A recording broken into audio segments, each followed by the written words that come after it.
you for just a moment. Hi. So I came up with another idea for you to make things easier. And I know this is all blown out right now and you're wondering, what the heck is she doing? But let me switch to the other view. And we're always trying something new here, but this isn't exactly new. Back in the day when really big porcelain sculptures were being made, and they were being used as gifts to heads of state. And so we would we would cast wings that didn't have much detail. Good morning, Mark. We would cast them in plaster after doing a clay, and then you make a plaster cast. And then lay feather patterns that were drawn over the piece of plaster so that you could really not get lost. You can't make a mistake on plaster, just as Mark knows you can't make a mistake on wood. So this is parchment paper. You could use tracing paper. And you take a very soft pencil, like I'm using a 6B here. You could use probably something a little harder than that. But just to make my point, I'm using the very soft pencil. And so you need to do the opposite side. So if this is done on this side, let me cut this. And I already put that one there on the, let's see, I want you to be able to see what I'm doing. And so I'm going to cut this one out. And you could, like I said, you could use tracing paper, but if you wanted to heat it, parchment paper is better. And, well, before I put this on, I'm going to show you what happens here. So I press this down. You got to be careful. This is a very small piece, so it's a little harder. But the fact it works on clay is pretty cool. Oops, let me get the camera where you can see what I'm doing better. There we go. So I'm just pressing it down on a very smoothed out piece of clay, a section of the wing. We're doing just this top section first, so we can see. Oh, send pictures to Mark's asking. I can't wait to see. To learn sculpture at excuse me, learn sculpture at gmail.com. Let me switch for a minute. I think that's on my channel. I hope it is. I should put it more prominently. Everyone can send me email to learnsculpture at gmail.com with any additional questions. Kind of like silly funny, yes. You guys remember. So there we are. Let's see. I'm going to switch to the other view because this view blows it out. Okay. And it can get smeared and smudged, but you can generally see your feather pattern there. And so you can, and the other value to doing this with feathers is what by drawing, you can kind of get in your memory what the different lengths are. And what's really hard is when you look at these pictures and you even look at, I brought up some more videos. Let me go to the other view of the swan. And it turns out that this posture, it looks so serene, right? This is an aggressive display. It's called busking. I never heard of that before. I learned so much doing these animals, and I'll just play it for a minute if you can see. He puffs up. It's because they're mad at what they consider an intruder. And so they'll puff up like this. It's kind of like a peacock display, I suppose, where it's territorial, and the swan half raises its wings and curves its neck back. There you go, into its shoulders as it swims toward the intruder. So I was thinking, oh, Swan Lake, I don't think so. Oh well, reality strikes, right? But anyway, I wanted to go back and let's do this other side. So I did this side. I'll do this side. What I did was I smoothed it out, and I used my heat gun. There's two ways to smooth things out. I know I'm kind of rushing you guys because I have such limited time. But let me just do that again. Just smooth it out by either warming it. It doesn't take much time at all. Just smooths it nice and flat, nice and flat. Smooth it out. Like now it's nice and smooth. It'll take a template, right? the other way to smooth it is I have my hot clay here, and especially if there are like caverns that you need to fill, the hot clay does that nicely. So you can, there's just so much maneuverability once you learn how to use this kind of clay. So much maneuverability, it's crazy. But silly putty, yes. Once you get it warm, it's like silly putty. That's true. Let me switch to the other view. I love that. See, only people at our age group would remember silly putty. That is such a riot. Okay, so now I have my other little template, my little tracing, and I can place that on. Let me get my pins ready. One of the things is if you move it, and by the way, the hot clay does help it stay on there, but you don't want to move it, it smudges a bit. So I'm just going to place it on there as carefully as I can and pin it, pin it, pin it, pin it. All right. Oh, Mark, I can't wait to see your piece. This is so much fun. All right, and then just kind of gently just press it into the clay. But I bet you guys didn't know that you could create drawings, press it into the clay, and let's take it off carefully. You can see I just did that. Carefully remove it. And there's your pattern. There's your pattern. And it looks a little rough here, but I can see it. I can see it very well. And this tells me to start with short feathers here and then move on up. So I guess I'll start on this side. And I'm going to do this in sections because clearly we have 3 kind of well-defined sections here. Now, when you see the swan swimming, let me go far away again. Let's see if I can move my computer better there. There we are.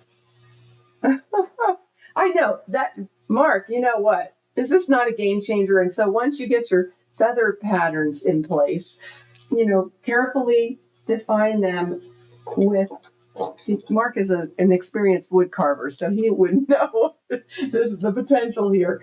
So then you're going to take your tool and very carefully go under each place where you made a mark with a pencil. I'm glad you chimed in because this is important. So you make your pencil mark, but now you're going to go in, I would say, with your little angle tool. Let me show you carefully with the close-up.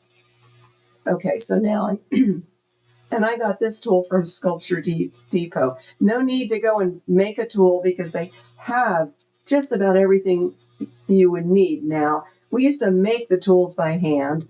I still have lots of those, but you know what? Don't do that. Just go and get what you need online. It's everywhere. There's good tools now.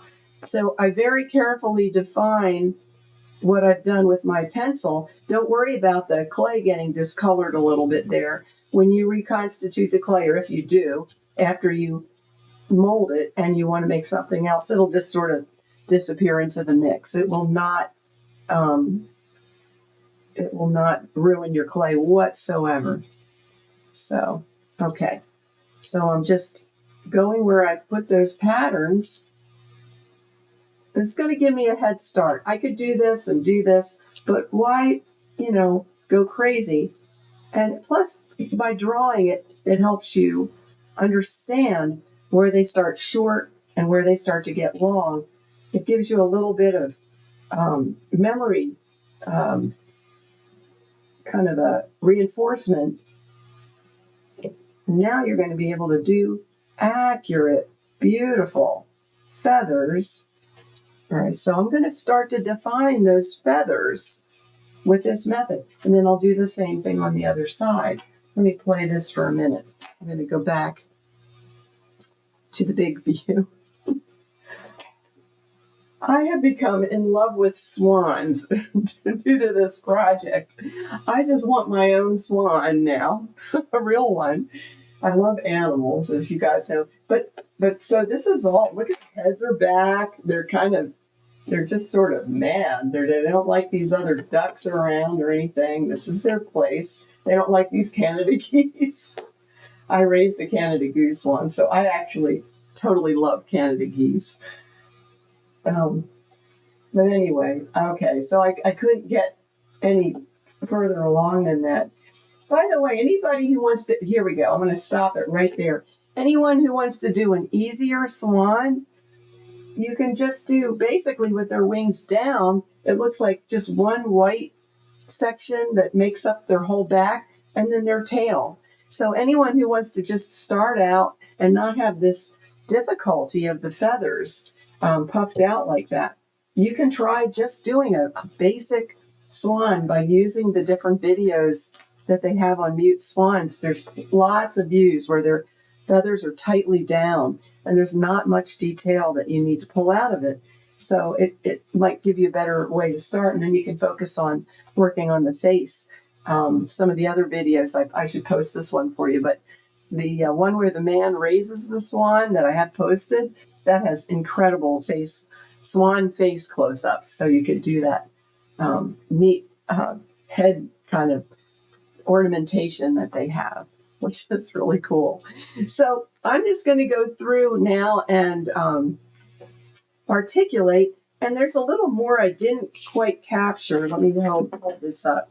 So even though this is a distinct piece, the feathers sort of start to mesh over into this area. And what it is this is his shoulder. This is would be like your elbow. And then this bends down and the wrist is down here. And these feathers here are coming off what would be, it's almost like, think of a hand going like that. It's weird, but that's the analogous parts of the wing to the human body, the shoulder, the elbow, and the wrist. It's like, okay, watch the ballet swan, like, you'll see they tried to kind of simulate that. But anyway, so I'm kind of excited. So what I'll do next is this section, and I'll smooth this out. After I'm going to, of course, articulate that a lot better. But smooth out, don't have any detail yet in these sections. Just get them smoothed out. I'm going to use my rake tool right now. Let me close up here so you can see that. Hi, Cindy. Good morning. I just saw you there. So I'm going to use my rake tool just to kind of start to smooth this, because I'm going to put my little stencil right on that. So, okay, now I just raked it down. Now I'm going to heat it like that.